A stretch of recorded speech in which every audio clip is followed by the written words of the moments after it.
আসসালামু আলাইকুম, সবাইকে প্রীতি ও শুভেচ্ছা। আমাদের দেশে বহুল প্রচলিত সেই প্রবাদ বাক্যটি অবশ্যই আপনাদের মনে আছে। সেই তো পানি খাবি, তো গুলা করে কেন খাইলি? এই অবস্থাটা হয়েছে আমাদের অর্থ মন্ত্রণালয়ের অর্থ উপদেষ্টা এবং বাংলাদেশ ব্যাংকের গভর্নর নিয়ে। এই দুইটা লোক মনে হয়েছিল এরা অভিজ্ঞ, কিন্তু না। ওনারাও সেই ইউনূসের মতোই মিথ্যায় পারদর্শী। বাংলাদেশ গত 5ই আগস্টের জঙ্গি হামলার পর বাংলাদেশের অর্থনীতি যেভাবে এই জঙ্গি সরকার ধ্বংস করেছে, আমার মনে হয় পৃথিবীর ইতিহাসে কোথাও সেটা হয়নি। এমনকি যুদ্ধ বিধ্বস্ত দেশেও স্বেচ্ছায় নিজের দেশের অর্থনীতিকে ধ্বংস করা।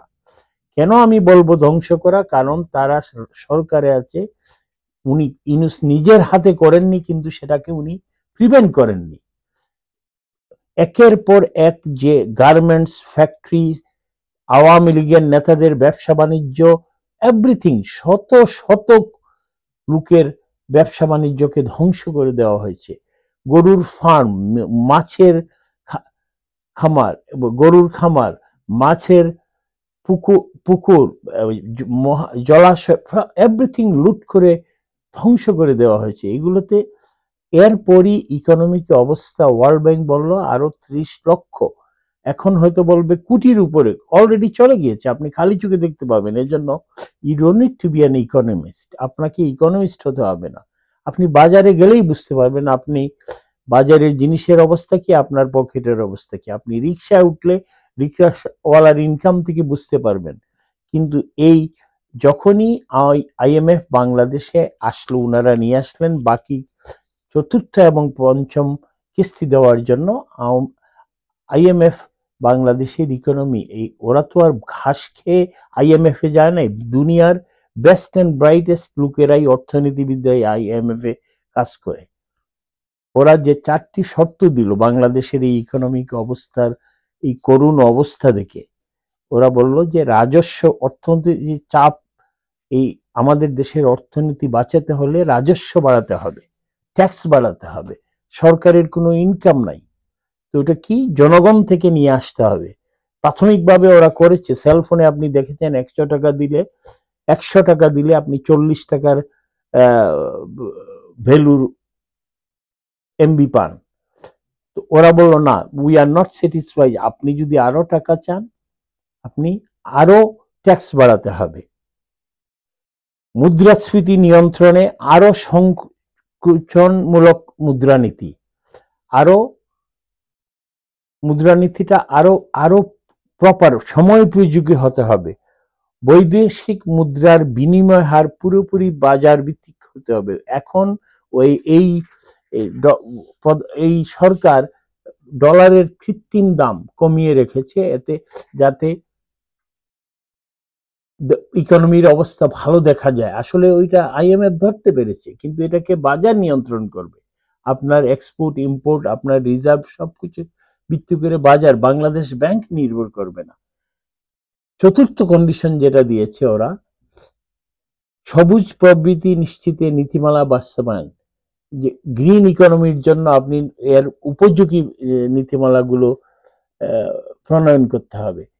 এই এই শর্ত যখনই ওনারা জানতে পারলো, ওনারা বলল আইএমএফ এর আমরা সব শর্ত মানতে পারবো না।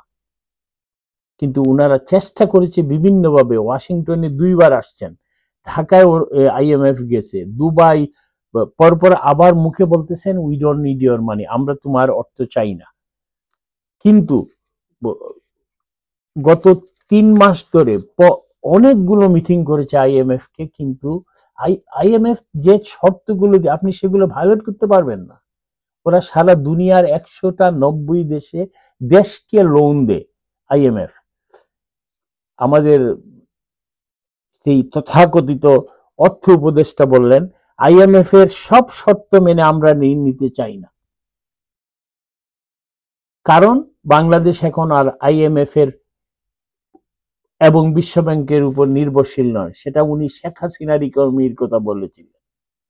শেখ হাসিনা IMF থেকে লোন নেননি করোনার পরবর্তী সময়ে, এবং ইউক্রেন যুদ্ধ শুরু হওয়ার পর লোন নিয়েছে। এর আগে কিন্তু শেখ হাসিনা IMF থেকে কোনো লোন নেয়নি। IMF এর লোনটা অধিক হারে বা বিভিন্ন কন্ডিশন থাকে, কিন্তু শেখ হাসিনা বাধ্য হয়েছিলেন ইউক্রেন যুদ্ধ এবং করোনার কারণে। উনি তখনও মনে করেছিলেন সেই শেখ হাসিনার ইকোনমি দিয়ে উনি, না আপনারা তো ধ্বংস করে ফেলেছেন।